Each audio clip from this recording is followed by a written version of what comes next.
मनीष सिसोदिया जी ने इस बार जो अपनी सीट है पतपड़गंज सीट को अवध ओझा को दे दिया और वहां से जो है जंगपुरा सीट में अपने आप को शिफ्ट कर लिया, क्योंकि यहां से जो कहा जा रहा है कि भाई नंबर 2 हैं आम आदमी पार्टी में मनीष सिसोदिया, और अब वो एक नई विधानसभा सीट में अपने आप को वो तैयार कर रहे हैं, उस विधानसभा सीट का विकास करेंगे ऐसा कहा जा रहा है। ओपिनियन पोल में मनीष सिसोदिया जंगपुरा सीट से आसानी से जीतते हुए नजर आ रहे हैं। मनीष सिसोदिया की मुश्किल बढ़ाने के लिए भारतीय जनता पार्टी ने यहां पर जो सिख नेता हैं तरविंदर सिंह, उनको और कांग्रेस ने फरहाद सूरी को उतारा है, लेकिन बीजेपी और कांग्रेस यहां दूसरे और तीसरे नंबर पर वो रहने वाली हैं। 2020 में यहां पर आम आदमी पार्टी के प्रवीण कुमार ने आसानी से जीत दर्ज की थी। तो मनीष सिसोदिया अपनी सीट जीत रहे हैं, केजरीवाल अपनी सीट जीत रहे हैं और मनीष सिसोदिया भी अपनी सीट बहुत आसानी से जीत रहे हैं। और अब कस्तूरबा नगर की बात करेंगे। अगली सीट नंबर 42 कस्तूरबा नगर। कस्तूरबा नगर विधानसभा में आम आदमी पार्टी को मौजूदा विधायक मदन लाल का टिकट काटना बहुत ज्यादा नुकसान का सौदा साबित हो रहा है। मदन लाल जो मौजूदा विधायक थे, उनका टिकट आम आदमी पार्टी ने काटा और ओपिनियन पोल में यहां से बीजेपी के उम्मीदवार आगे चल रहे हैं। नीरज बसैया वो आगे चल रहे हैं, जबकि आम आदमी पार्टी के रमेश पहलवान दूसरे और कांग्रेस के उम्मीदवार अभिषेक दत्त वो तीसरे नंबर पर खिसकते नजर आ रहे हैं। 42 सीटें का हमने रुझान बता दिया। कांग्रेस पार्टी का डब्बा गोल है, हाथ खाली है कांग्रेस पार्टी के। Seat number 43 Malviya Nagar. Malviya Nagar seat पर आम आदमी पार्टी बहुत मजबूत है भाई साहब, बहुत सॉलिड स्थिति में आम आदमी पार्टी है। मालवीय नगर में आम आदमी पार्टी के उम्मीदवार सोमनाथ भारती बहुत आगे चल रहे हैं वकील साहब। हालांकि बीजेपी लगातार उन्हें विवादों में घसीटने का प्रयास करती रही है और यहां पर बीजेपी ने सतीश उपाध्याय को उतारा है, जो दिल्ली बीजेपी के पूर्व अध्यक्ष हैं, बीजेपी का मीडिया मैनेजमेंट भी संभालते हैं। मगर सतीश उपाध्याय अनफॉर्चुनेटली सोमनाथ भारती के मुकाबले इस चुनाव में हारते हुए नजर आ रहे हैं, यह हिंदी खबर का ओपिनियन पोल कहता है। कांग्रेस के उम्मीदवार जितेंद्र कुमार कोचर तीसरे नंबर पर रहेंगे। 2020 में भी सोमनाथ भारती ने यहां पर जीत दर्ज की थी और विधायक बन के विधानसभा पहुंचे थे। सीट नंबर 44 की बात कर लेते हैं, चलिए, है ना। आरके पुरम सीट है भाई साहब। आरके पुरम सीट पर आम आदमी पार्टी बढ़त बनाए हुए है।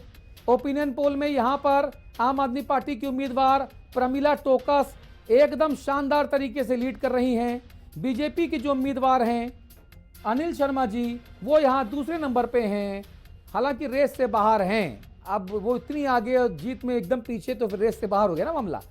और 2020 में भी आरके पुरम से आम आदमी पार्टी की प्रमिला टोकस विधायक चुनी गई थी। अब महरौली की बात कर लेते हैं भाई साहब। महरौली विधानसभा सीट में, ये दक्षिण दिल्ली क्षेत्र में आता है मामला, और आम आदमी पार्टी फिलहाल आगे चल रही है। ओपिनियन पोल में यहां पर आम आदमी पार्टी के नरेश यादव बढ़त बनाए हुए हैं। बीजेपी के गजेंद्र यादव नंबर 2 हैं। हालांकि गजेंद्र भाई टक्कर बहुत तगड़ी दे रहे हैं नरेश यादव को, बहुत कड़ी टक्कर दे रहे हैं। और कांग्रेस का प्रदर्शन यहां बेहद लचर है। कांग्रेस का प्रदर्शन जो है दिल्ली चुनावों में अच्छा नहीं बन पा रहा है, इसीलिए हमारे सर्वे में निकल के सामने आया कि कांग्रेस पार्टी वोट कटुआ की स्थिति में है। कांग्रेस पार्टी वोट काटती ही नजर आ रही है, लेकिन यहां पर कांग्रेस पार्टी अपना विधायक जो है वो बनवाती नजर नहीं आ रही है।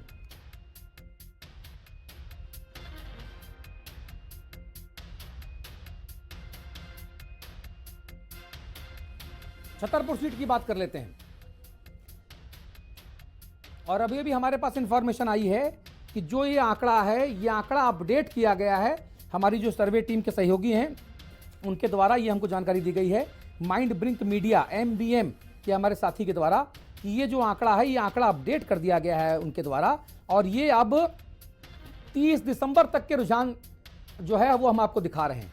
पहले 25 दिसंबर हमने कहा था, अब हमारे पास अपडेटेड इंफॉर्मेशन आई है कि ये जो हम आपको रुझान दिखा रहे हैं, ये अब से 14 दिन पहले का रुझान है। 30 दिसंबर तक का जो सर्वे हुआ, उस सर्वे का ये क्या फाइंडिंग्स हैं वो हम आपकी टीवी स्क्रीन पर आपके सामने प्रस्तुत कर रहे हैं। अब छतरपुर सीट की बात करते हैं भाई साहब। दक्षिण दिल्ली का इलाका है ये। तो दक्षिण दिल्ली के छतरपुर सीट में आम आदमी पार्टी और भारतीय जनता पार्टी के बीच जो है ना, वो टक्कर बहुत बहुत बहुत कड़ी है।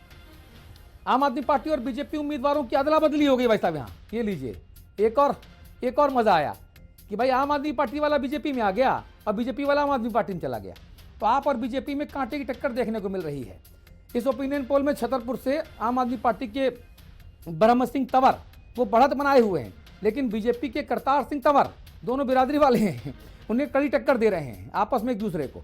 ब्रह्म सिंह तंवर 2020 में बीजेपी के टिकट पर चुनाव लड़े थे, जबकि करतार सिंह तंवर आम आदमी पार्टी के उम्मीदवार थे। तो अब यहां पर जो है ब्रह्म सिंह तंवर आम आदमी पार्टी में आ गए हैं और जीतने की पूरे उनके पक्के आसार दिख रहे हैं। हालांकि जो दूसरे तंवर भाई साहब हैं वो पहले वाले तंवर भाई साहब को कड़ी टक्कर देते हुए नजर आ रहे हैं। चलो अब देवली की बात जल्दी से कर लेते हैं। देवली विधानसभा सीट के नतीजे क्या हो सकते हैं? सुरक्षित सीट है ये। देवली विधानसभा में आम आदमी पार्टी बहुत मजबूत है। एससी वर्ग के लिए आयोजित आरक्षित इस सीट में ओपिनियन पोल में आम आदमी पार्टी के प्रेम कुमार चौहान आगे चल रहे हैं।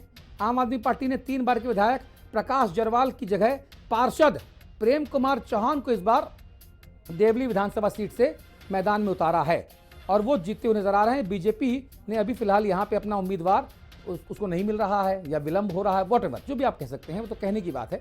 लेकिन बीजेपी अभी देवली सीट में नंबर 2 पे है और जो आम आदमी पार्टी के उम्मीदवार हैं वो वहां पर चुनाव जीतते हुए नजर आ रहे हैं। अंबेडकर नगर की बात करेंगे तो अंबेडकर नगर सीट पर आम आदमी पार्टी बड़ी बढ़त की तरफ आगे बढ़ रही है। हमारे ओपिनियन पोल में मौजूदा विधायक और आम आदमी पार्टी के उम्मीदवार अजय दत्त यहां से बड़े अंतर से आगे चल रहे हैं। भारतीय जनता पार्टी यहां पर दूसरे और कांग्रेस पार्टी तीसरे नंबर पे है